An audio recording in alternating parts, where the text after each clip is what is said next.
So just a little recap on all of this sort of stuff. So I was teaching Mia's about the orbits and what type of light could this generate if it started generating a lot of heat. Probably more along the lines of infrared. And if you could coat these in solar panels, you get some power. You could use Tesla's process to send the power to other biomes. Yeah, I was asking something as well. Actually, you know the planets that are in their haphazard sort of orbits around the star? If something stops, will the planet collect it? You know, because planet building is a strange thing, isn't it? Yeah. When you think about it in the beginning, it's when these hunks come together. And if you've got an atmosphere, most things get deflected, right? Yeah. You know, when we see these burn up, but technically they're burning up, but some things, if they don't hit at the right angle, they can bounce like skimming stones, yeah? Very interesting. Do a good orbit this way anyway. And what else were we thinking about? Making a railway track on the moon that uses propulsion, fling propulsion. Well, it's got less atmosphere to resist it, hasn't it? Yeah. So if you can imagine that, slingshot it. And if it's bolted both sides, it'd be a different rail track entirely, wouldn't it? Because it'd have to be bolted on top and bottom. Yeah. So when you sling it, it can take with the lift, so you don't go flying off, you know. Yeah, everybody interesting to move stuff where you need it to. What else was it? Blood. Like making a man-made blood. But what for? You know, because their muscles are much responsible. They're saturated in, they must be saturated in carbon quite a bit. And blood is a funny thing for me. I find it interesting, to be honest. The way it changes.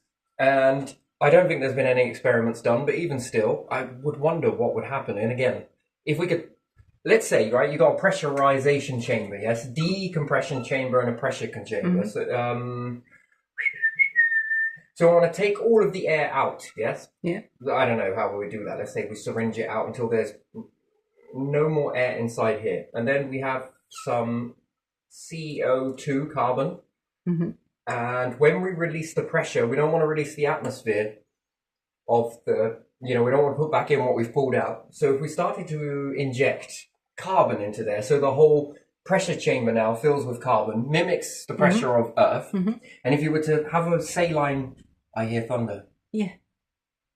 I think. Yeah, me too. I feel it maybe. Anyway, so when you have the bag, a blood bag filled with blood, and if it was to burst and it was saturated, I mean, would it change?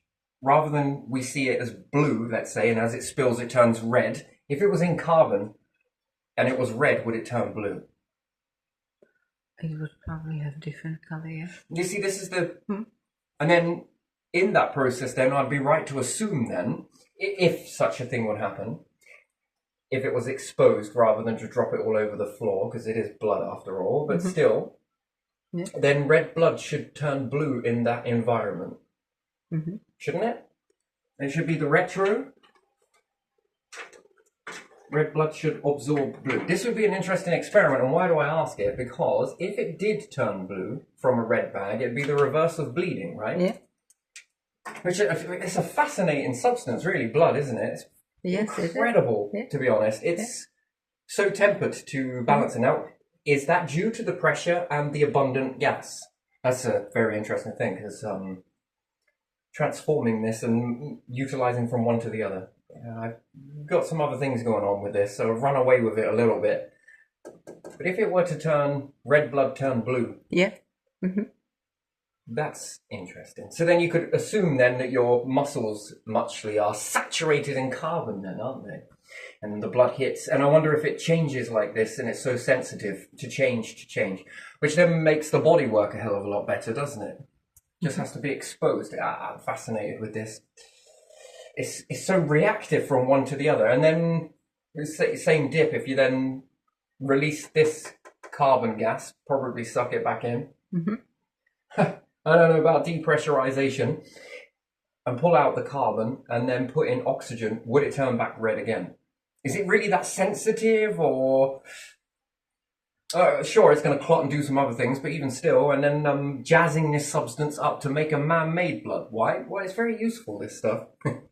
You can imagine this feeding into an engine, especially if you're thinking about hydrogen engines. It sounds weird if you're going to put it on a rocket, so it doesn't make no sense. But if you were to put it in a car, a synthetic blood, I think it's more along the lines of. Yeah. Can you turn that process off to stop when cars collide? To stop a detrimental explosion from happening. That's the thing, to starve it so it comes carbonated. Anyway, there's a few other things it's very fascinating, to be honest. Yeah. So, and again, in space, if the environment starts to change, it becomes a window without opening and going in there. You can allow the robots to take what you need out of the fruit, and if it will begin to turn a solution a different color change. And then this can be swapped with something else or be utilized. We've got this much breathable air in there. Just you being in the presence of this stuff. I mean, interesting. Anyway, strange. And there was something else that was strange that I was talking about. You know, when extracting juices from meals, yeah? I had a conversation the other day, yeah? Yeah. I think it needs pressurizing first, then extracting. Yeah. Bees. Is there any animal on the planet, maybe insects, but still, that don't defecate? I don't know.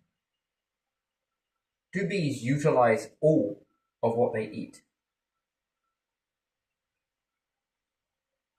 This becomes a real big issue in traveling through space. We best nail it now. That'd be interesting. Very interesting. And then what happens to your liver? What happens to your kidneys? What happens to your body? What happens to your stomach? I mean, it's highly absorbent, isn't it? And we do waste a lot, don't we? Yeah. To try and extract that. And some people talk about fiber. Yeah, I think fiber is great, but constant fiber, I don't know about that. I think it's also as detrimental as having a little. Too little is bad, and having too much, I think, is also bad. I think it's like some of this with some of the water. Yeah, it's purification, especially when we start looking at space. You can't have shitty water. It's got to be as pure as possible. And if that means that you need to put a tablet in it, but then technology can get better. It can just read you every day. Get a pinprick, whatever it may be. Talking of blood.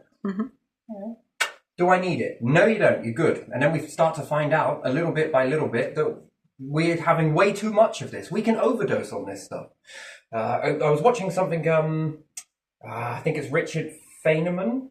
I think Feynman. Yeah, you are. Really He was talking about that you can overdose. I think it was on this particular. That you can overdose on vitamin D. Is it from the sun? Yeah.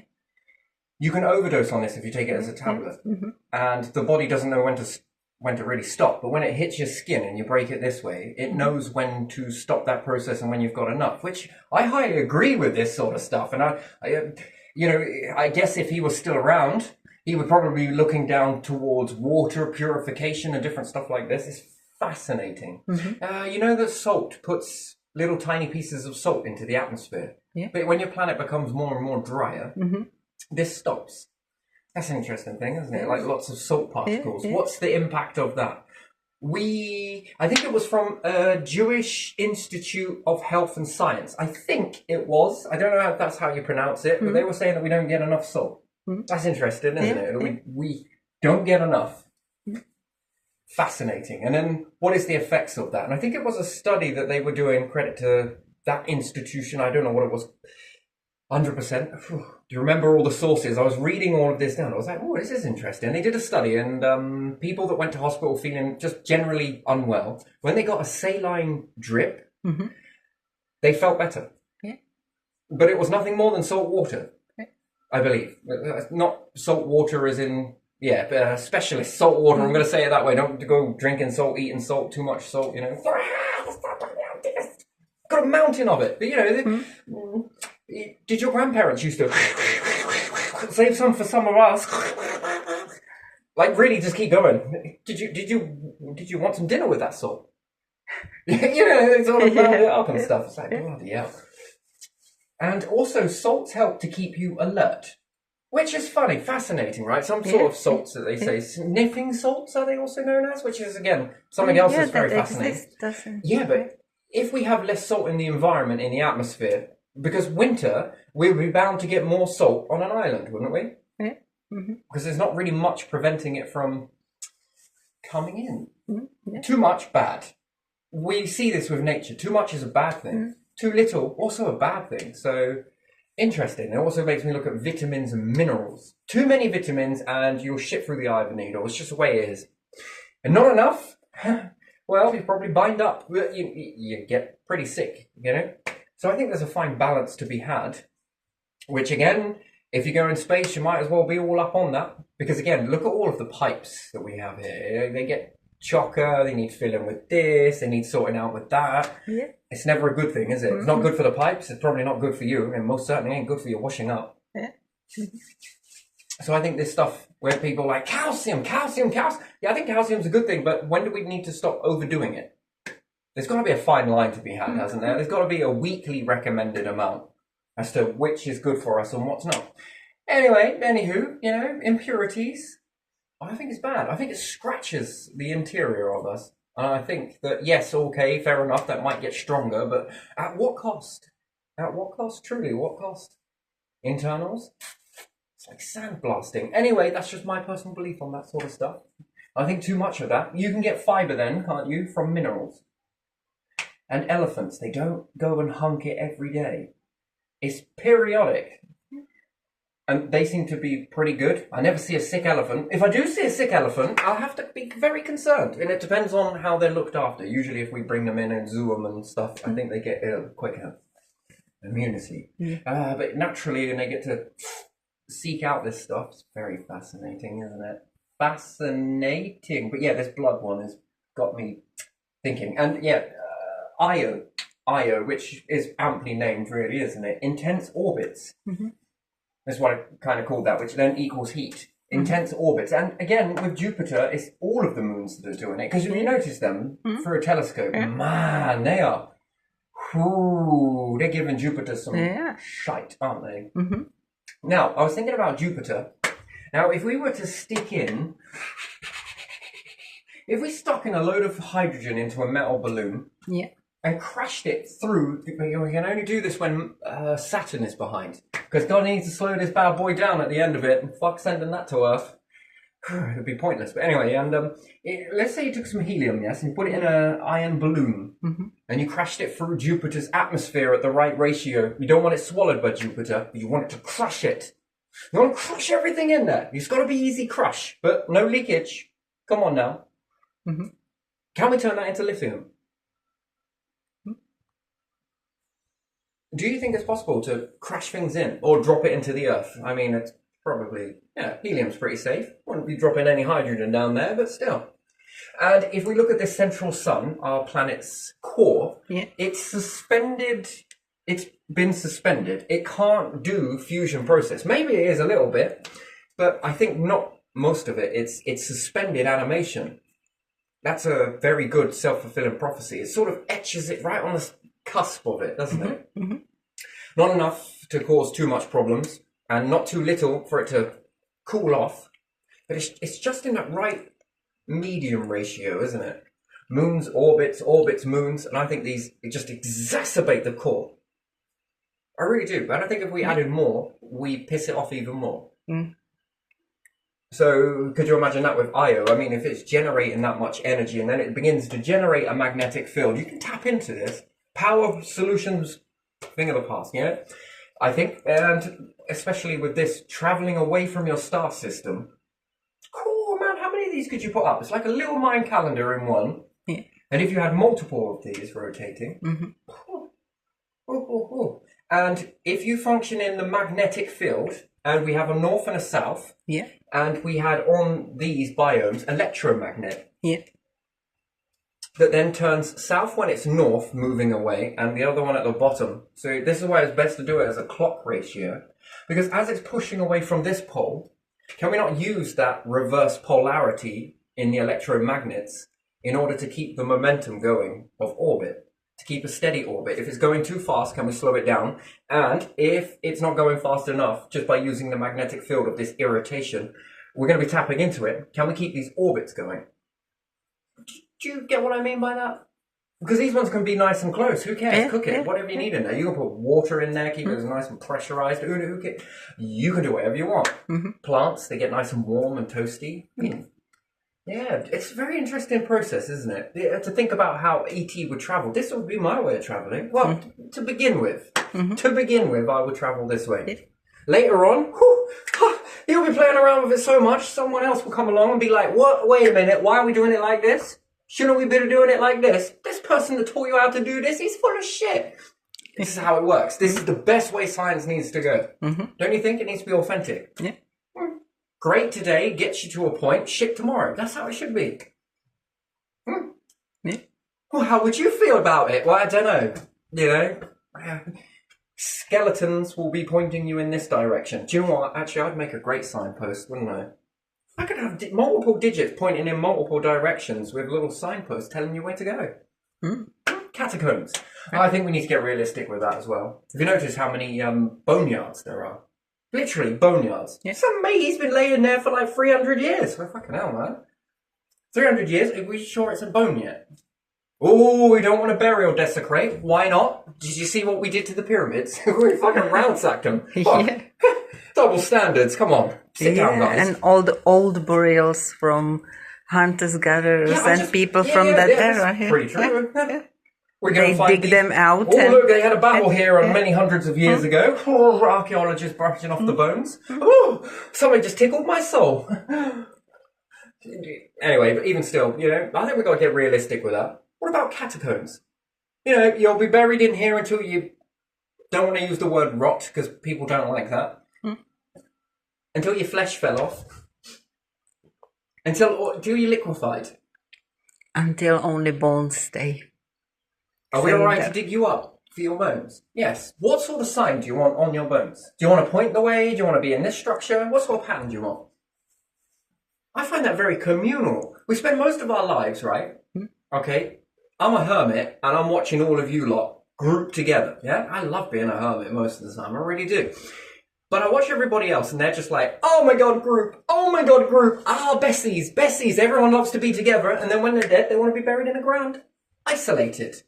They do? Yeah, fucking hell. You're like black holes when you're living and you're like stars when you're dead. If ever I saw a universe in reverse. But this is it. And me, well, rather fitting, really, wasn't it? Yeah. What do you think? I'd be isolated and in death. You sure you're not a hypocrite? Anyway, but still, after all of that degrading and everything else, what do you feel when you look at catacombs? I find them quite inviting. Not in a morbid sense, as in everyone's together in that moment. You know? As in life. These people were probably together. Just don't stick me next to them, please. I don't like my distance, maybe, but I don't really care. But still, don't we think that's very together? A bit more together, and it makes use of cemeteries because it keeps them going. Because if not, you know, I was sitting there the other day thinking, well, what do we need land for? Food, right? Okay, that's good. What else do we need it for? Houses. Okay, all right, good. What else? Factory. Shit. Okay, all right. Shit, mate. What else? Power. Fuck. Oh, and burial. Yeah, fucking. Is there any more? Preserves. Okay. No, fucking graveyard. Next. We can't build a church on every area. Now we need fucking churches everywhere. Why? Well, because the burial grounds. And then what are we going to do? People are going to what? Build on it?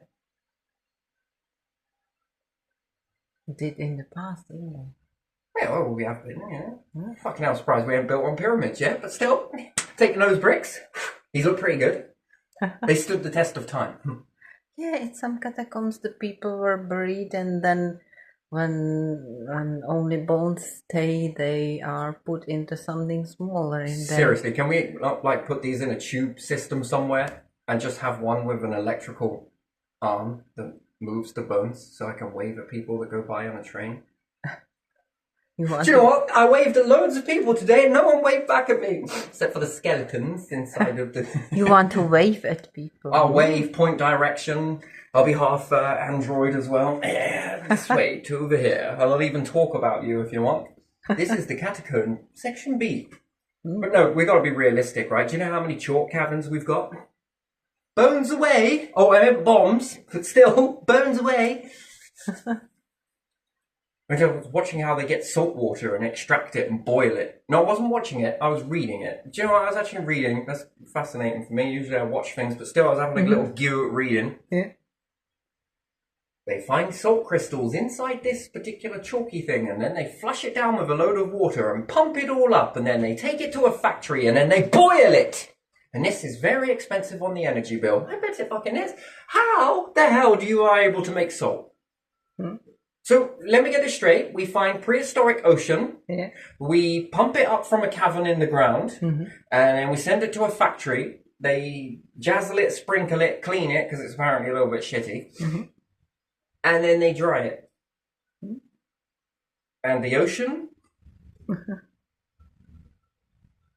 You can't just scoop it from the ocean. I just saved you a whole load of digging. Yeah, you could do that from ocean, couldn't you? And then what we're going to do, because we've just made a hole in the ground and we've made it very soft by flushing it with water, we're going to put a few stone pillars in there. What type of a business is this? Apart from idiocy, I mean, I need Einstein right here to give me a stupidity quote, and also intelligent. I'm kind of on the fence, fucking rimming it at this moment. That sounds really bad, but still, what are we doing? We're surrounded by salt water and we dig it from the ground, wet it to dry it. Wet it to dry? Pretty much. Yeah, because we want to extract all of the horrible stuff from it. You can't just scoop it from the ocean. I often wonder this, but I was asking this question in another one. Do you think our hunter-gatherers were like, oi, because they say they never had any fucking pots and stuff yet. But I've made pots with this, and they burn away at the end of it. You can make troughs. You can make all sorts of things from... anyway, never mind. They had the fortitude to make pottery. Yeah. And burn fire and make bread and flatbread and everything else. But no one ever thought, what happens if we made this into a trough?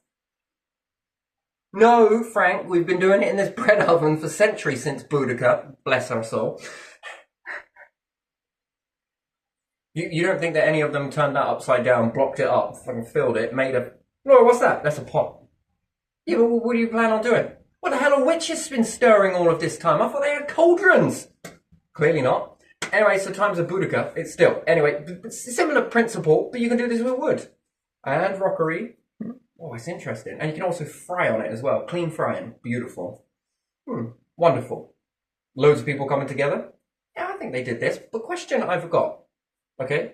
The question is, do you think they scooped up salt water? The ones who live near the sea? No. No? No. It's like like we do as Christmas and shit like that, and we go all out for it, and traditions and do you ever think that any of them were like, I got some salt water here? Why do we put so much salt in? Where has all of this salt in us come from that we need it? That doesn't come from baking everything, roasting everything in the ground, and no one drank any salt water. I told you, Frank, you shouldn't keep doing that. I know, but it tastes so good. I was more thirsty than I started. Unless they were drinking the sea, which I doubt it, where did they get salt from? And probably they dried it, maybe. Who knows? But that would seem, again... From the shallow areas where it dried already.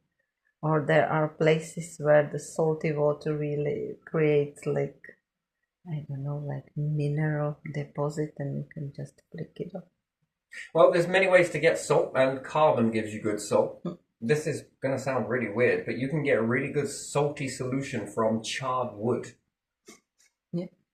Yes, you can. It's incredibly salty. Do you ever think that charredness ever went into a pot? But it needs a pot. That's the thing. That's the missing link of all of this. It needs a pot. And do you think our ancestors were throwing bits of ash in there? It's highly nutritious ash, isn't it? It's fibrous. It's very nutritious. It's interesting. You think, ooh. But actually it's kind of, So, yeah, I think they were using salt water from the oceans to boil stuff. And if they were learning to salt meat, you can say, well, it got really salty from the meat. How did they know that salt would do this? Well, because the Egyptians told them. Of course they did. I don't know about that. I think it must have been dipping things in salty water. I notice it lasted a little bit longer than perhaps fresh.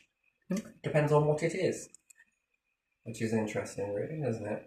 Anyway, still asking these questions. But yes, moving back on to Jupiter. Do you think it's possible to put in a load of helium into a balloon that is capable of withstanding crushing? And even if it gets wrapped in something else so it doesn't get burnt up, and yes, we can capture all of these gases, out the other end, should there come lithium? If it's got that pressure and that heat of... There's many Kelvin, isn't it? We need a whole new measurement, I think. Because it's intense heat when it white hot, isn't it? Yeah.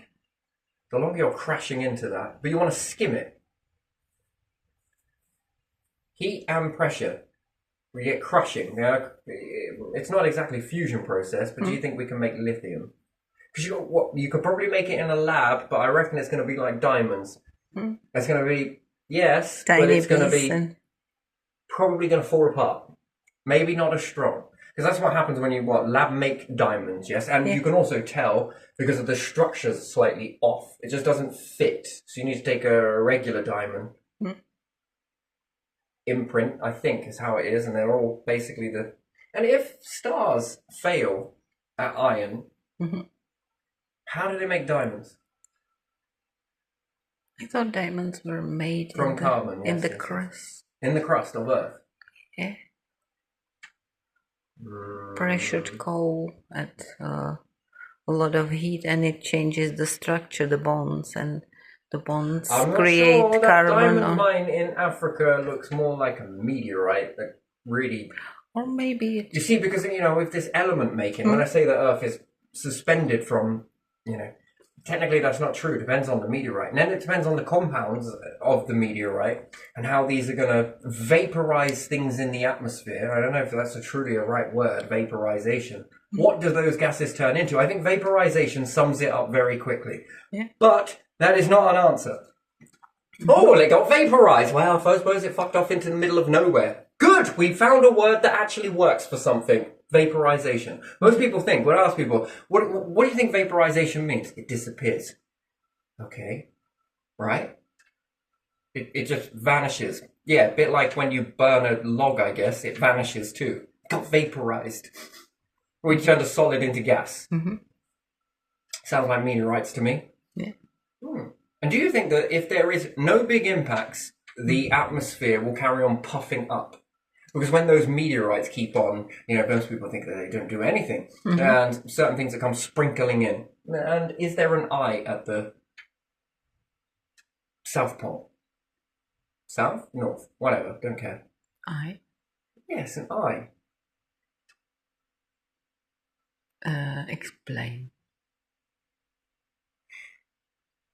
Those particles have got to be sprinkling into some sort of pattern. I know it looks all messy and everything else. And yes, it's making a gas, I get it. Yeah, I understand that.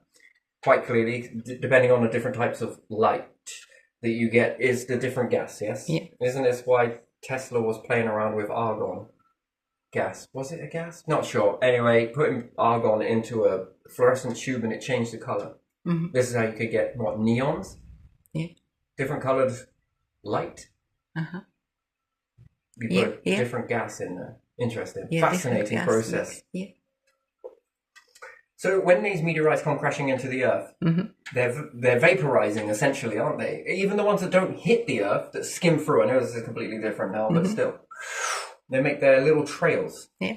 Oh, it left. Yeah, not all of it left. Do you know how many percentages are in here? And when we say vaporized, a meteorite comes in, it smacks down. Let's create a load of fear. It won't happen to us because we're humans. No, I'm just kidding. Look at the dinosaurs. Anyway, comes crashing in and it vaporizes things. Yeah. Well, that's a blanket statement now. But what happens in the vaporization? Are we turning some oxygen to ozone? It's going to create some massive belting lightning, making loads of ozone. Yeah. What else are we making? Nitrate, nitrogen, methane. What does it do to methane? Is it like semi-fusing certain things? Although it doesn't last forever, does it? Ozone doesn't last forever. But it's still an element, isn't it? Molecule. Element? No, I couldn't say that. It's a variation, you call it somehow, and I understand that, but the correct categorization of it, the periodic It's table still would be a lot more oxygen. interesting if it was in a straight line. and then there would be a different periodic table for each star system. Yeah, so supernovae is going to give out a different ingredients at the end of it to the red giant that we have. It's going to give out different ingredients at the end when it pops. And also neutrinos give out different ingredients. Clearly, because the end result is black hole. I don't think it's always, but I think it's more likely than not. Yeah, variations between. Yeah. Still, it's a different outcome. Oh man, when you see a star explode and it looks like it goes this way, shit, mate. Did you know it's like a rainbow? That no matter which way round you look at it, it's all due to perspective. Yeah, that's all coming towards you too. You know, just ain't got the message yet. Well, depends on how far away it is. Good job, probably. Some of those hunks, well. The same ones that are going out this way, yeah, they're coming this way, this way, and this way, and this way. See, because we see it, it looks more like an egg, doesn't it? Yeah, But that's because we are fooled from perspective. It's a bit like a rainbow, isn't it? Yeah. That's the way it is. Well, that's some fucking shady shit, but that's the way it is. But still, interesting. So yeah, suspended fusion process is often very good. Now, depending on what type of metals you've got. Now, why I was asking all of these questions? Because, stars, let's say they're fusing one at a time, blah-de-blah, 2 at a time, 4 at a time, 8 at a time, 100 at a time, whatever it may be, all the way iron, perhaps it's red giant, perhaps supernova is a little bit more different, perhaps neutrino is even more different on top of that. Lovely, great, different categorization, more science, yes please. So you're going to need more periodic tables. And then there's the man-made version, right? What we can make in a lab. Yeah. But it doesn't hold together very long, does it? No. It falls apart. Yeah. And then there's the island jump as well, isn't there? I think these things look better in straight lines. Yeah. Because what you've got from those is, it's good, but if you can make a diamond in the same process or gold in the same process, it's a very expensive process, but I think it's because it's shit. The real thing versus this one, all right, it is what it is, but much more impressive than the stuff. And then diamond, it's very brittle when we make it, and some people have tried to fool people with this. Yeah. Oh, even in yours, Rudolph, he loved it. He was paying people to alchemize for him all over the place, weren't he? Yeah. Yeah, I've run out of money, but did you want to take some furniture? He was trading stuff like this, yeah? Yeah, he was collecting It is Rudolph, art, isn't it? and old stuff, and he was interested in alchemy, which was predecessor of chemistry, wasn't it? And everyone in the medieval times was looking for the stone of wisdom, or how it's called. But why were they trying to make gold? And gold to be rich, obviously, but To be rich? Yeah, but Get skin to get rich? But they were looking for wisdom stone, or I don't know how we would call it in English. Wisdom stone. Yeah. I don't know if it's supposed to make you wise, or if it's was considered some strange substance that was capable of something. I really don't know. Because there's multiple different types of iron, isn't there? Although it seems, but would we class it as an isotope though? Yeah, isotope is. Is this what you're looking for? Ozone is isotope of oxygen. So the periodic table going this way. Oh my god, it looks like a crosswords now, doesn't it? Yeah, because some elements can have more different number of electrons. Now, does ozone fall apart because of the influences? Which is fascinating. Wouldn't it be great if carbon monoxide just fell apart? And then what happens if I take the bonds from carbon monoxide and try whizzing it with some ozone? Is it even possible? Those strands that hold everything together. I wonder, I don't know. Working out those would be interesting. I mean, there's another Pandora's box of science there. What are these strands? They're fibrous. Well, the tree seems to be doing very well with it. Yeah. I wonder how ozone holds somewhere in the atmosphere, on the top of it, somewhere where it protects us, they say. Could you imagine how this universe would look if I sat there, put these strands here? Yeah. Well, this is very resilient. Let's bind these ones together and bond these ones together. And they say that you can't bond things with oxygen, isn't that right? Structures work better on carbon. Again, that I feel is going to be another paradigm shift. Usually it's There's a big hydrogen, difference carbon, between and some. we don't know how to do it Yeah. versus it will never happen. That's like that word nowhere. I don't even know why anyone would make a word called nowhere. Let's call it utopia. Haha, funny Romans. That's funny. Isn't that utopia nowhere? Nowhere doesn't exist. Yeah. But we've got a word for something that doesn't ever exist. Yeah. And my favourite, unprecedented card, always playing it. Oh, they're playing it. Are they buying it? They're buying it. Okay, it's unprecedented. It's good. It's like get out of jail free card, isn't it? I got loads. I got thousands I've been watching, paying attention, but still, because you're right in this universe. So, yeah, I think that we will find life forms bonded to oxygen. We just don't know how to do it. That's the thing. And we sometimes limit ourselves. Like, the fastest thing is the speed of light. Yeah, I agree, perhaps, maybe, but I think there's something being pulled. Gravitational pull is something. And you get closer to it, and you're like, wait a minute. Hold on a second. Yeah. The fastest known should be to us. Oh, I get At it. the moment. Yeah, I get it. Kind of good. But what if it's 50-50? It's travelling on something that they say is massless, yes? That's interesting. But didn't Einstein more say that the speed of light was constant under certain conditions? And didn't really The fascinating one is when you look at it. this. I can't remember what they were doing now. They were firing something through this hole. They were trying to aim it at that, and they had a screen at the back. Is it the observer effect? And when it was not observed, it behaved differently. Which it technically still was observed, but still, there might be a flaw in the equipment, so you got to be very careful that it might have pulled. So something is pulling it. And I think our eyes contain parts of a black hole. Just not very strong and not put together very much, but I think we got parts of it, and our eyes pull things towards it. So usual, when you're not looking at it, literally not looking at it, it travels one way.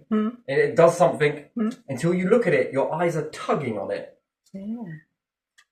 Because your eyes are trying to pull in this data. And I think the black holes are very similar in nature. I think we're made up of parts of both, to be honest, which we are, if you think about it. And I even think that it's not just an observer effect. What happens if you get your skin near it? Or don't we have little emptiness, nothingness on the atomic level? And what is that? Are we made up of this stuff? And we're made up of half and half. And we're sort of bonded between the two. As invisible chains, that is. So our body has clearly got to pull something towards it. And then does this create the visible stuff, the matter, to swell over the invisible that says, I've had enough sunlight. Don't give the body any more. Come on, let's start swelling over. And if it swells over this, I don't know. It's very interesting, but still. And that's what causes the burning, the inflaming. Swelling. Why does it swell?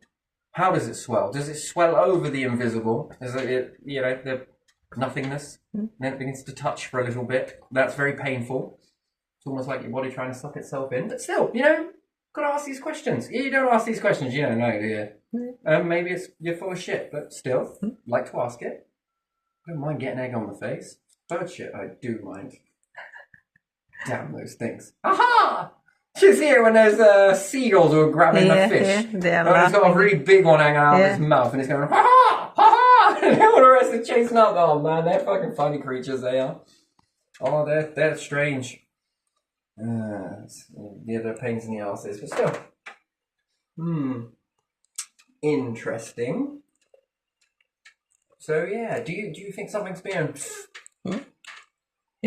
whipped out the star? And the light, the heat. Something is travelling and then being absorbed into something. What if there's something that we just can't see? Sort of smacks into it and everything flies off of it into something else, and then it's like, ooh, got some more of that shit somewhere. Which then helps to feed us with more of the stuff that we build upon, don't we? Which we do. Life is built upon this too. The invisible and the visible. Yeah. And until we understand the invisible, but we don't, because we only understand it because of the visible. Therefore, we see the invisible. Is there anything else beyond that? Well, steady on, one step at a time. So we often say things that we cage ourselves, At the moment, we don't know if there's any life that can be bonded on that until we see the process. Could you imagine ET on oxygen life form? Built in this way. How is it going to be built? My question would be on top of that, if possible, that they would hold the keys to show you how to do that. Mm-hmm. And they would have the knowledge. And then they were probably in a belief system that nothing could ever be built on carbon. I mean, that's just wrong. And then you look at this and you're looking at this and you're like, wait a second. And I'll be leaning in and be going, hey, guys, look. Have you ever thought, just a little bit, considered binding this shit together? Hmm? You're fucking right. Well, you got third life form there, and yeah, oxygen and carbon, and then it makes you pose the question of, can we bond it to anything else?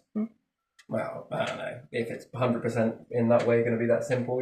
Can be wrong, but still, to say never. Whoa, hold on a minute. We've said that a lot through history. Have we got an accurate count of how many times we said that is impossible? What do you reckon it is through history, the number where we've said that that's impossible? How many people ridicule people who come out with new ideas? You're mad, you're crazy, you're mental. Yeah, that will never happen. This is never not happened. This has always stayed this way, my son. Come on. In it, know what I mean? Yeah. And then reality's like, what a fucking bet. And then it begins to start happening, and then before you know it, how many times do you reckon, clearly, I reckon that's a very big number. If this was a lottery winning ticket, you'd want the nevers.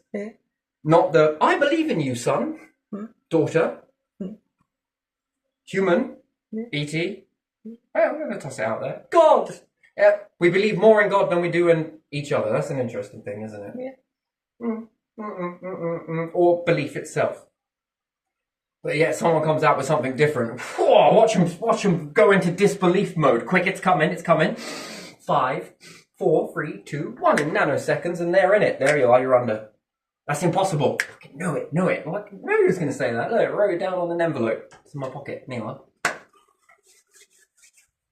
So I reckon that's going to be a very big fucking chunk. Now, what do you think if we say that life would never be made on oxygen strands? I don't know, bind together, carbon holds more information, this, that, and the other. Which then moved me on to cloning. I love this cloning. The part is, let me just, I don't know. How do we do it? We can do it this way. All right. Let's say we take an egg, and rather than making identical twins, we're going to find the most best egg wire we've ever made. We're going to make it as small as possible, and we're going to split that egg into multiple splits. How many splits can we get out of the egg? Let's assume that we're doing 8, yeah? We're going to splice that egg right up. No one's having scramble, it's too small anyway. So, I don't know, let's see how many lines we can get in here. What do you reckon? Do you reckon that there is, let's say, 1, 2, 3, 4, 5... Go on, let's say 5. Yeah. I like that. Yeah, let's go 5. Yeah. Do you think you could get 5 identical twins from that? Probably not, because it's probably too mushy and, perhaps it won't hold together. But let's just say we split all of this apart. Do you ever think that anywhere, in a lab, anywhere on this fucking planet that anyone's ever tried this? Because I think they fucking have. Yeah, they have. It's sort of muck the hand on this one. Why is that? Well, I don't know if this is actually ethical. Is it ethical? Is that the right word? I don't know. Ethical to make them like that. I'm not sure. That's very. If kings got hold of this, there would be more than one. That would be a trouble, wouldn't it? Yeah, whatever is ethical is always questionable. So I don't know. Right. So there could be all of this sort of shite. Yeah. So let's just say you could split an egg into 5, maybe 6. I'm gonna go with 6 because I think it's gonna be more in 2 by 2. Split it. Yeah. And I'm sorry, Mum. That's going to be brutal. The first one's going to be a problem. Second one, that is going to be easier. And it's going to get easier each time. Seriously, if it was 6, we're getting close to National Lottery ball drop. Yeah. I don't know. Anyway, but even still, let's say you could do this. All right? And these all split. And then whip, as they grow, they, maybe a few die in the process, but let's just say you could get 6. 6 identical but not, wink, because they're never identical, truly. They really ain't. If you actually pay attention to them, if you just glance, oh yeah, they're identical. But they're really not. You've got a mole over here and you ain't got one. And you've got more bum fluff, he ain't. It's just fascinating. Yeah, but where's he count? Now, they're going to grow and get their energy, yes, from a different source now, yes? They're going to be independent, in a way. So their energy is going to be pretty good. Now, this is the interesting bit, right? Do you know how many times in my mind I've tried to fuse humans together? I don't know how many times. Okay, and I always come to different outcomes, yes? So let's assume that in this brief moment of heat, that, perhaps you successfully clone them back together. Wait, the two clones, and you push them back into one. Yeah. Okay? And in many circumstances, they're very funny. I use elastic accelerons. What else have we used? Orbits around two stars and slam them into each other. Anyway, right, okay, you need intense heat, intense pressure. There's lots of them. My favorite one is definitely slinging them or getting them to run towards each other as fast as they can, and then they fuse together. But one has to run backwards. So, good luck with that. Right, there's lots of issues with this. Now, it gets interesting. So let's say if they have hydrogen in them. Yeah. What do you think the hydrogen turns into? Well, helium. Yeah. And then we start to go with the oxygen in the blood. And what do they need to breathe? Yeah. Ozone. Anyway, so it really starts to go on and on and on and fucking on. And the bone, man, gee me. So it either does it like this, all in one, or it does it all of the parts, their atoms individually. Yeah. That's very interesting. And it changes the whole composition of the human. Completely. Yeah. Oh. Can it work? Can it work? Well, it's got to start in some really dumb thoughts first. We're going to have to do that. And we're going to have to fail as many times. But I've come to multiple different scenarios of what could actually happen. So they fuse together and there's no change. And you're saying that fusing is impossible. Yeah, stars are doing it what? Bit at a time. So I'm going to get interesting in how do we fuse two stars together. Get onto that, and then we can start sweating the small things like life forms. My question is, has any other life form done this? Now, what happens to them? Now, never mind that. That's all the visible stuff. What happens to the invisible stuff? Yeah. Now, here's something for you. This was something that I was playing around with. Like I said, they go in multiple different directions. The visible becomes invisible, and the invisible becomes visible.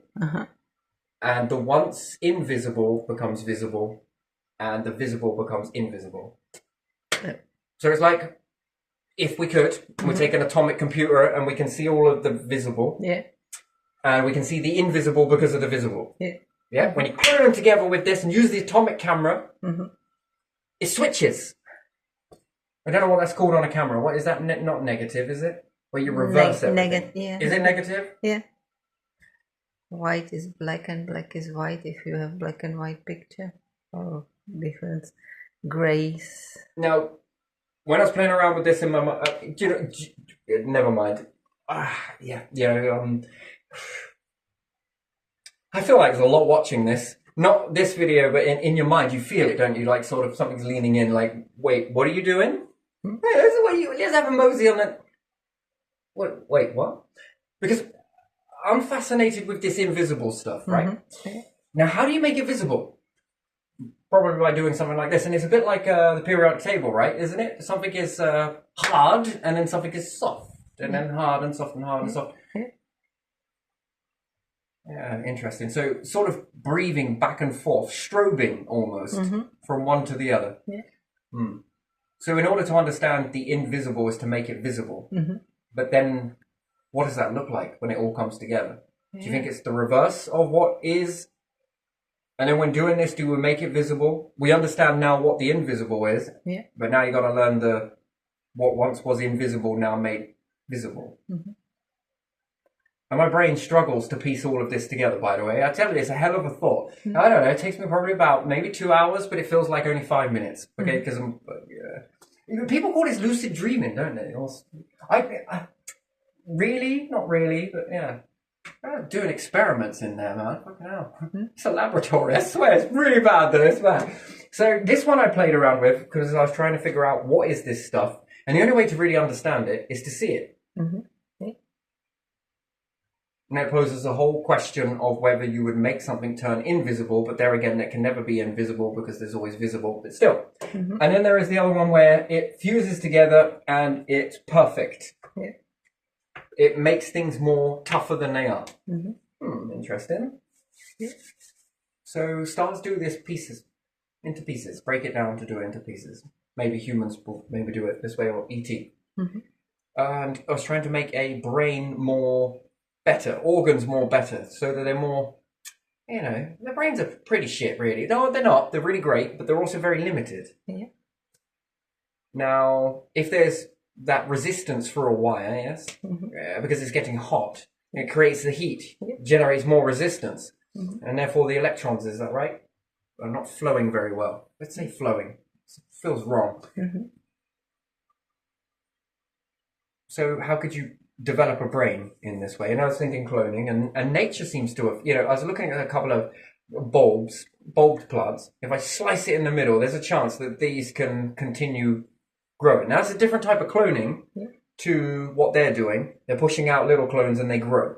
So you get the small ones that grow, which is good for life, but it ain't good for experimentation. But if I cut it in half and get the two pieces, which is what, probably like, I don't know, you need around 40 and maybe one. If you're lucky, you might actually, if you get it at the right ratio, it will begin to, and eventually it begins to grow, and then it begins to create more clones, and then you lose it in the clone field. For fuck's sake. This one's slightly smaller, but wait a minute, is it this one? Could be this one. No. Oh, man, it sort of seemed to resonate. Anyway, in with this process, what happens if I slam those two together? That's the question I got. Because you see, nature is a bit more easier. That's an interesting thing. So it already works on one life form. It's already working in the planet. But if I was to slam these together,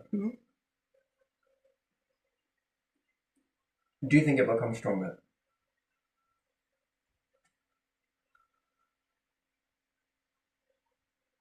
Sounds like it to me. Yeah, because what happens if I slam some iron together? Well, the outcome is not going to be iron, is it? Piece by piece, on the small scale, yeah? Or am I using this much hydrogen? Well, that just made that. Okay, that just made this. Okay, now this makes... So understanding how stars are truly fusing together is a very interesting thing. Because we've been trying to do it one at a time, right? And it doesn't hold together. Are you sure it's not slamming loads of it together at a certain ratio? And using Jupiter, will this then begin to give you a better picture? Because you're doing it a bit at a time. You fly the first balloon in, and if Saturn is nearby, you want to try and slow it down with that in order to bring it back to the Earth to then have a look. I mean, it's a hell of a mission, right? Could you imagine that for a start? Before you go into the sun, we try it here. You get some heat, get some pressure, and crush it. And if there's X amount of hydrogen, which we said helium, but still, if there's X amount of hydrogen in there, and it crushed it by this much, going in this deep, got this hot, experienced this much pressure, for this amount of time, the outcome gave us this. Why must we put less gas in there? Same volume, less gas. Crush. Okay, now we've got this one. Okay, if we put a large amount of gas in there and it's able, and we let it crush it down. Okay, now we've got a piece of iron. This would then help us understand what the star is actually doing, how it's probably doing the fusion process a little bit better. Which again, interesting. And will it hold together better before you then, you know, because the sun is going to be a little bit more difficult. You're going to splash into it, right? And a lot of these atmospheres are very bouncy, skimming stones. You can imagine this. There will be Olympics when they're in space. I can skim stones across the atmosphere. Guinness Book of Records. Well, just bringing it in space. Anyway, and it gives you a different outcome, which is a different outcome, which is a understanding a little bit more stuff in this. Do you think space is compressed enough to make a black hole? Now, assuming how big a black hole is compared to a neutrino, because these are pretty large boys as it is, that's the type of pressure that needs to be exceeded onto this in order to, what, turn it inside out. I don't quite want that much of a black hole. I don't want one this big. So I got a plan for it. And this dark particular energy or matter, I don't know what you want to call it, either or. Now what happens if I add some of that into the balloon and some of the hydrogen into the balloon and we fly it through the same way? And reverse that, if there was a way to remove all of this, let's say, invisible stuff. So what, we could use a pressure chamber and we want to make it as pure as possible, if it's even possible to do so. Which again, hell of a statement for science, isn't it? To be able to remove this invisible stuff. And is there a difference in the outcome of what comes out of that? And I think we can make periodic tables in many different ways. Which it would be a slight periodic table, but just not in the same way the star, perhaps generating it. There are big stars out there made of diamond. King, are you hearing this? But they like diamonds, don't they? There's a cursed diamond, isn't there? They Could you do. imagine a rock on that? You'd never be able to carry it, would you? I'd orbit it. I'd shine the light into it, wouldn't you? It probably look gorgeous. Ooh, yes. What happens if you had loads of diamond around the star? Assuming that you could find one of these great big diamond stars, yes? And assuming that we could cut it, if it was even possible, shatter it, and then stick it around your glowing little light. No. And what's the difference between a magnifying glass and a diamond shaped like one? Could we polish one like this? Is it just too impossible, is it? Yeah, it's never impossible, is it? We just haven't figured it out. Is sunlight more intense through it? Purer glass? What happens if you blow glass in space? I wonder. Yeah, I wonder too. Can we trap in some dark energy in that? Matter, whatever it is. Does it pass through it? And there's these things called Z atoms. Have you ever heard of those? What? Z atoms, I think they were called. Never heard about that. I'm not sure if it's 100% true. I've got to be careful about the sources. These little lights that whiz through spacecraft and they don't appear to do anything to the craft or people as much as they know. Yeah, I heard about something like that. Yeah, I also was watching certain videos come up as well. So that's why I got to be very careful about the source. The people were like, see, they've got silver particles inside their medical masks. They're vampires during the whole COVID. Yeah. But it doesn't silver create a antibacterial lining. Yeah, silver, yeah. So I don't think they're vampires then. No. But do you see how you can? Yeah, there's a. I was even watching that as well. It's like, this is good. Like, this is fucking great. I like this. It's full of shit in lots of different reasons, and I can show you why. But there's the fibers, right? Interesting. That's an accidental creation, isn't it? Silver. There was something else I was looking up that with something else. Anyway, it doesn't matter. That's interesting. Very interesting. He's on the thing, but blood, interesting. Now, what happens if you fuse this stuff together? Yeah.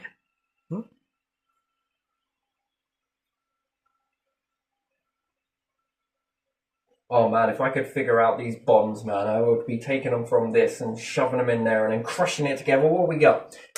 Give me some. You wouldn't do this? Well, maybe, perhaps.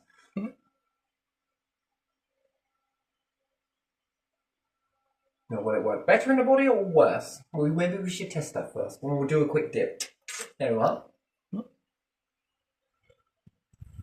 We've got everything at standard ratio. Life is its standard ratio. And if you accept it standard, take it as standard. Yeah. But a species that's really trying to go all out would be probably, the standard is good, but version 2 is even better. Yeah. And if you were successfully able to fuse people together, it would be interesting. Because we look at the periodic table. I look at the periodic table in that way and think, okay, this was making this. Well, it's still fucking hydrogen, isn't it? Or no, but yeah. And then defusing humans, does that mean that I could, if I fuse myself successfully with multiple clones. Don't ask me.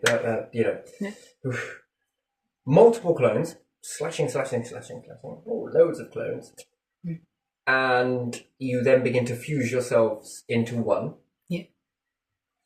Do you think I'll be able to go through a black hole? And it'd have to strip you layer by layer. It'd be like Russian dolls in reverse, and we'll be doing... because it's not like that either, is it? Not really. And then it was making a human that was capable of not suffering from decompression sickness in space. That if we fused enough test it with plants, then what type of tree could we make? And never mind that, it could be really incredibly brain damage. It could even cook to a cinder. These are other factors to understand. But again, something very morbid. I was watching some documentary about people being frozen at the end of life.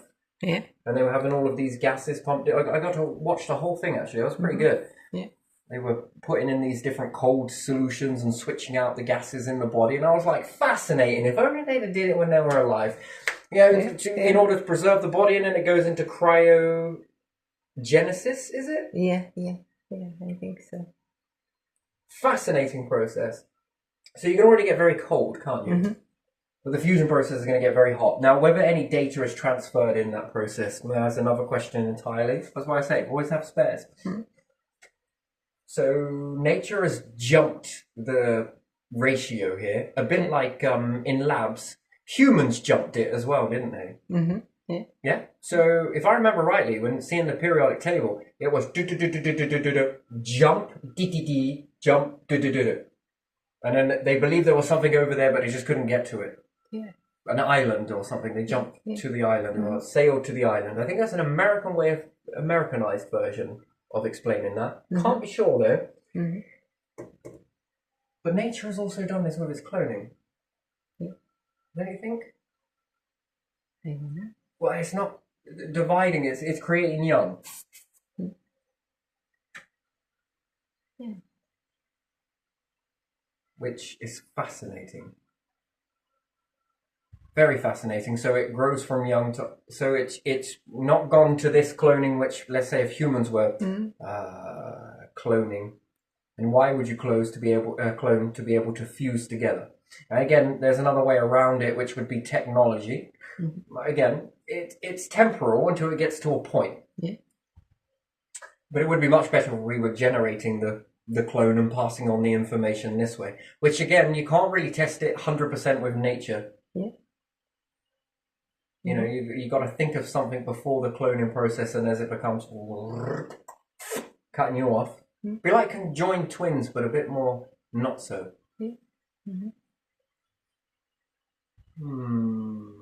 What happens if you fuse the butterflies together? This was something else I was trying to figure out as well. And then at what stage would you have to do it? What happens if you fuse two sperm, two eggs together? Again, this is a little bit more extreme, and then I was trying to find out from science, how far back can you go? Yeah. Can you chase the sperm back to where it's created and follow it back from there? What I'm imagining, is God is sitting there with one of those price guns. Yeah? Yeah. And as soon as the sperm made, there's your soul, son of a bitch, here you are. But then I was sitting there thinking, shit, then God must have a wife or something, because they need to be doing it twice then, on the egg and the... And anyway, still, it's an interesting thing. But what happens if you then started fusing a load of eggs together? Multiple eggs and multiple sperm. And then if you could follow it further back at the manufacturing area of this, we understand. Because I expect that life to, chase life, yes? Literally, as opposed to look for life. NASA's one is doing that. I'm seeing it. How far back does this really go? Can we track it through the body? Can we even track it through what we eat and why? Because then reincarnation is true. Because if you follow it. Anyway, but what happens if you fuse these together? Be interesting. I'd use lightning. But still, electricity. Mhm. I call it Franken eggs. Well, you got Frankfurters, Frankenstein, and now we've got Franken sperm. Mm. No? Would Yeah. that work? Why not? And then what's the outcome of the kid? And what's the outcome of the bloodline? Oh, if only we could share data this way. And then how can you strengthen against diseases this way? And likewise, how can you make them more problematic? Yeah. Interesting. And can you clone eggs? And can you clone sperm? Mm.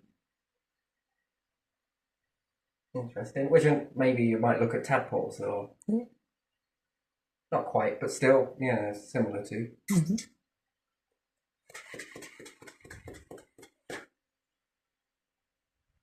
What do you reckon the outcome would be? Do you reckon you change the whole? Is the one is you change the whole body's makeup, Mhm. and everything moves up a notch. Yeah. So if you take a periodic table, find all of the things in the body, and even the weird stuff, because the body should be looked at as a separate periodic table, right? Over the evolution. Because it seems to hold structures a little bit more better than perhaps out in the environment. We've seen this, it breaks down and it doesn't hold together very well for very long. Which we know this happens. This is in death, yes? Yeah. Now, how do you make something live longer? Now, again, that's a question, isn't it? So do you think that if, say for argument's sake, there's hydrogen inside the human body, and when you go to fuse it, that hydrogen turns into this. Does the carbon turn into that? Does the oxygen then turn into this, ozone? And then does this turn into, and then how does that look for the lungs? And, or you're going to have lungs, but what are they going to be? Yeah. Still going to have it, still be in the shape. Now, I'm assuming if stars are doing this, I'm sure we can do it in the body sense. I just think it's incompatible with two separate people. I think you need to be able to divide first and then... And I was often looking at divide and conquer. Yeah, everyone's always looking outside yourself. Aren't we divided interior? Yeah. Internally we are divided. Yeah. And that is to conquer. What is this? Machiavelli? Close. There's no way on this earth Machiavelli is going to write a book of all of these weird and wonderful things and then what? Every empire is going to be like, come on, you got to read this. Come on, it's a fucking good read. Come on. It teaches you in there how to bring any empire down. Come on. Bollocks. Wait. Oh shit. What are we going to do? Sir, calm down. You're sweating. I know. Look at this book, man. It's all right. We're on it. We're going to change it like this. What do we do with this one? Well, we lose that. Okay. Now, the easiest way to control a man is to divide a man from other men. They're buying it. They're fucking buying it. It's a bestseller. Come on. Okay, go on. Now, erase your dividing from a group. Now, let's go divide internally. How's that? Look, it's like he's like the donkey, the carrot, and the stick. All rolled into one human being. And what's my hand? This is called leader. No, I'm just kidding. I'm just playing around. Come on. So what do you think happens with the humans? Do you think that the visible goes invisible and the invisible becomes visible in a push together? Because we've got like this with gas, yes? Can you really see it?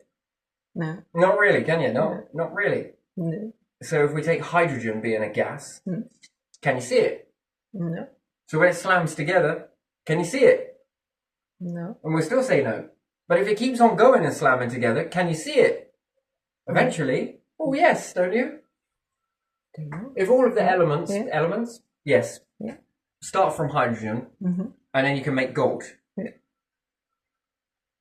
This hydrogen is more confused than God, isn't it? I make things in my image. Okay. Where have I heard that before? Hey, wait a minute. This is plagiarism, this is. It's sort of mirror, yes? Damn, you are one confused little atom, aren't you? Is it atom or molecule? Gas, molecule? No? I don't know. Either or. It depends, yeah. It can be element Element, this, that. like oxygen, Yeah. but if you have some air like here, it's not molecule. Divot. Yeah. Divot. Carbon dioxide is compound, it's not element anymore. God, we're very good at fucking labeling things and Yeah. then labeling on top of these labels, giving these more labels and labeling. And it will never happen. I do not believe in you. We're on the right path. If people start going, well, I believe in you. I think you can do this. Come on. We're going to help. Wait, what? No, honestly, we're going to help you. Come on. Come on, you can trust us. And you made the person that started to believe it in disbelief. Hang on a minute. Wait, what did you just say? You believe? I'm not sure I should trust you. Get away from me. What happened to the humans? Because you're always in disbelief, yes, as a person. Yeah. And yeah, there will probably be a lot of death in trying to fuse in those sort of processes beforehand. Yeah.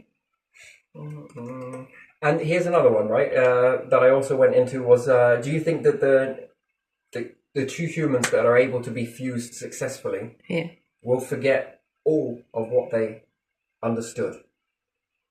It ain't no good helium acting like hydrogen now, is it? Mm-hmm. So it has to forget that it ever was hydrogen in order to become helium. Then it needs to forget that to become lithium, is it? Not sure. Either or. Yeah.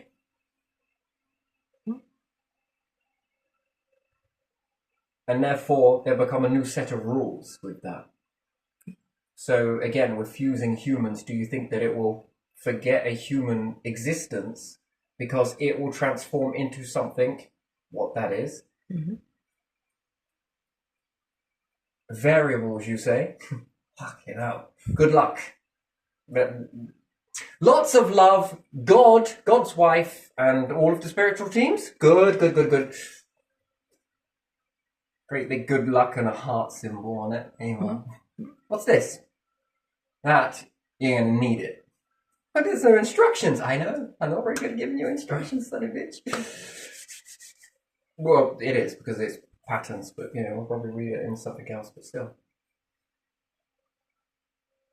So yeah, do you think it would have to then forget its actions as a human in order to be this new... And to us, we might think that it might be a little brain damaged. Yeah, probably. But then as time goes on, it begins to learn, develop new skills. And if it does change it and is more able to cope with certain things, do you ever think that humans possibly, maybe, ever in life have ever been fused by a meteorite? Things get vaporized. I like that. But that means that things have changed. Lots of things have changed. There's too much here for us to list. So, if there was carbon, what would that make? Would that push carbon together? Would that push carbon and little bits of oxygen together with some water that was vaporized in the process? Did it make carbon monoxide? Back then, when a meteorite comes crashing in and things crash together, things get very hot, things vaporize, things this. Hydrogen is mixing in with this too. Do you think it can also make water? Yeah. Do you think it can pressurize this stuff? Yeah. Once it's pressurized, does it stay pressurized? Likewise, does it make ozone? I mean, because it's a hell of a collision, right? Yeah. And if that's a direct hit, the others seem to skim and get smaller and smaller and smaller. Think of it as sucking on a sweet. It's getting smaller and it's juices, yeah? It was a solid object. It's going to give you the same energy, but bit by bit as it whizzes through, and it leaves this chemtrail.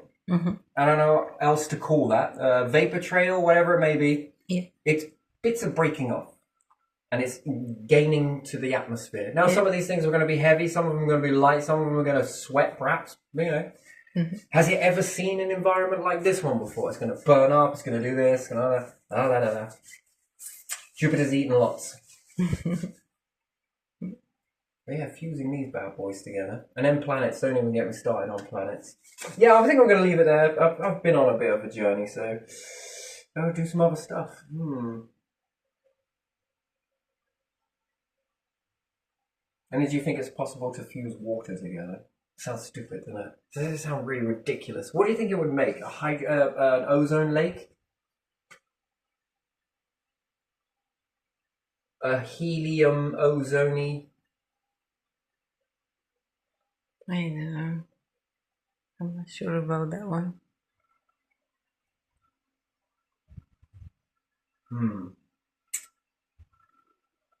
Something very interesting would occur is if you were able to master this process. My favorite one would be a load of carbon. Miss the next chapter, go around again, hit in again, and then you've got oxygen. Yeah. Wouldn't that be quite a problem solver? Yeah.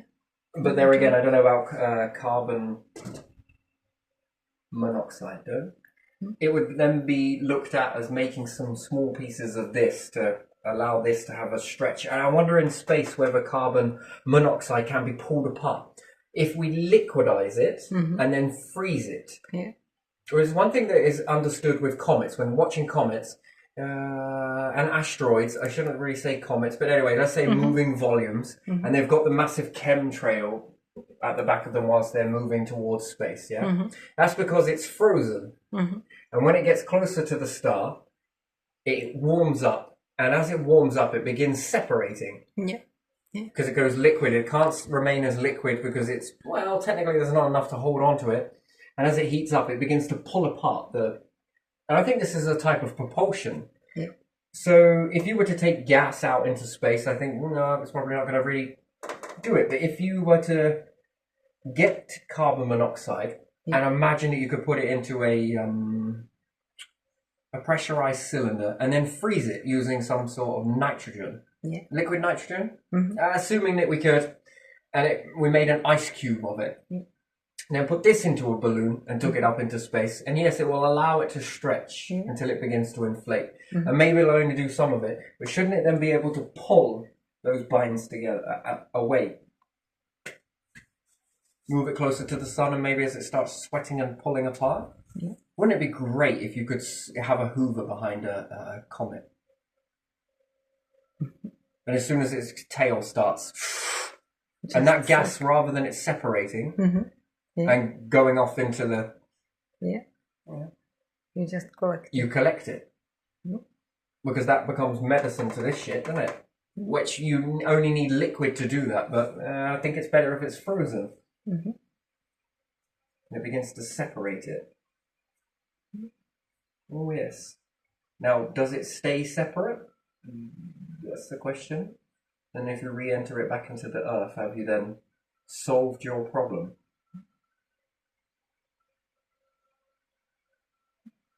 Interesting. Very interesting still. And what happens if you then keep slamming this shit together? There's another question that I got. So yeah, one way you can separate it, nice, very good. And one way you can bring these, convert it into lithium, that would be interesting.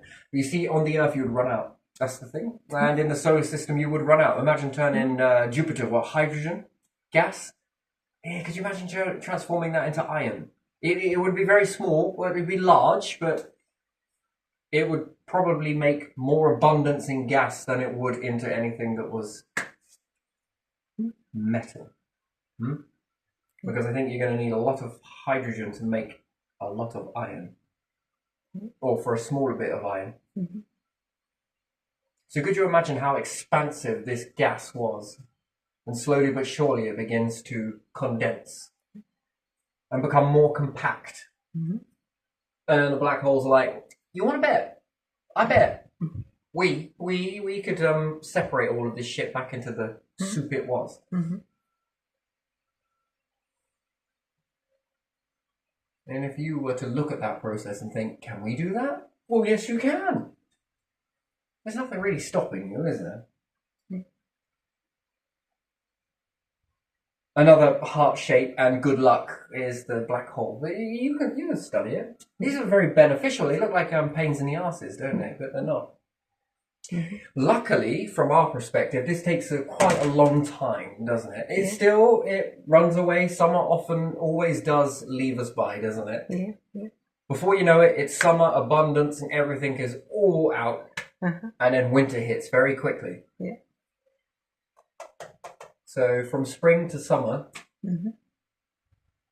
and from autumn to winter, seems to be slower. And then your long, arduous winter. Do you ever think that we were often being tested? Not tested in that way, but sort of prepared. Up to you whether you make it, really, isn't it? And we were talking about planets as well. If ET have got some very rare stuff on theirs, and you've got some very rare stuff on yours, and you've learnt yours, have you noticed how the universe almost protects you by giving you little pieces of something? Perhaps mum's the word on the earth, you know? When you stay here and they see life, come over and then have a look, all let's have a go. And same if you see them.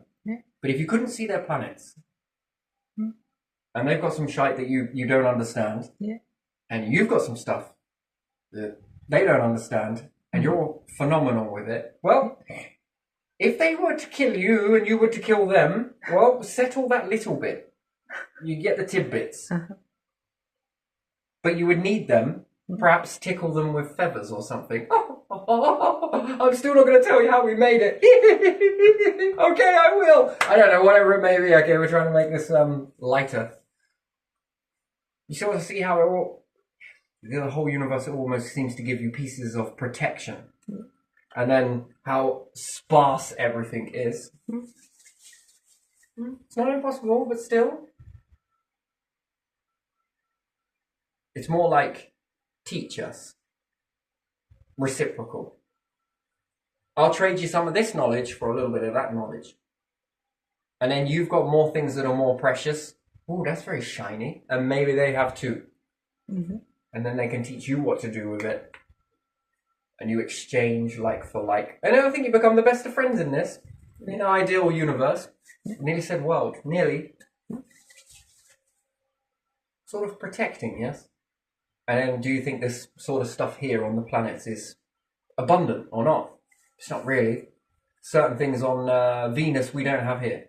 And then to have an Earth, if you had 100,000 Earths in the Goldilocks zone, they still would not produce the same stuff that you have here.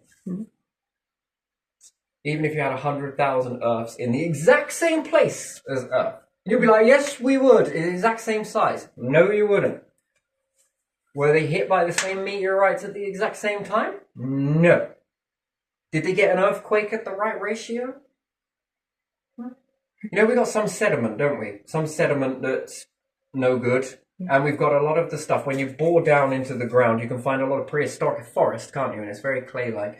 And even when the oceans do move and you try and bore down, there's not always coal. You need a hydrothermal vent. Heat and pressure. Ocean water and heat from lava tubers that are very close. They think this helps with the charring process. Don't you? Which then makes coal. And other things, loads of other things. Still.